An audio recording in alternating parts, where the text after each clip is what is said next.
global warming has passed from being a theory to a reality that threatens humanity, and its imminent detrimental effects are observed all around the world.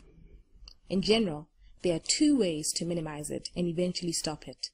Number 1, reducing the consumption of fossil fuels. Number 2, decreasing the high heat indicator, which is currently at a rate of 400 ppm, to at least 350 ppm. The main goal is to avoid the risk of approaching the level of 500 ppm, which scientists consider a devastating point of no return. Marine science has shown that HNLC zones are tracts of water in the subarctic North Pacific, the equatorial Pacific, and the Antarctic Ocean that contain very little phytoplankton. The geoengineering current has proposed a number of alternatives. Among many, the most effective consists of the ocean fertilization with iron. This is a natural way where the oceans perform the sequestration of CO2 from the atmosphere. Our proposal includes the method and artifact which, based on its design, can achieve the oceanic iron fertilization in a controlled and safe manner. It is a copper box with walls that allow continuous water flow. It is equipped with buoys, GPS antennas, warning lights that use self-generated energy which is fed by solar panels. Moreover, the operating costs are low and the maintenance of the devices can be extended to every 2 years.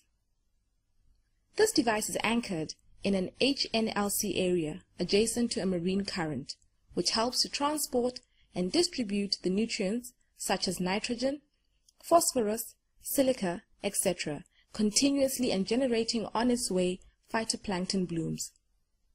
With the use of current technology, the device can be monitored by satellite to track the production of phytoplankton in the ocean. Additionally, the device production can be managed since it can be stopped at any time by removing the device from the seawater. Ocean fertilization is a technique designed to increase the uptake of CO2 from the air by phytoplankton. The premise is that the phytoplankton, after blooming, would die and sink to the ocean floor, taking with them the CO2 that they had photosynthesized into new tissues. 13 ocean fertilization experiments with iron are documented, and they obtained the foreseen results, but only initially. During the experiments, the results soon after declined and became unstable, and besides, they used toxic chemicals such as sulfuric acid or hydrochloric acid, which are detrimental to the environment.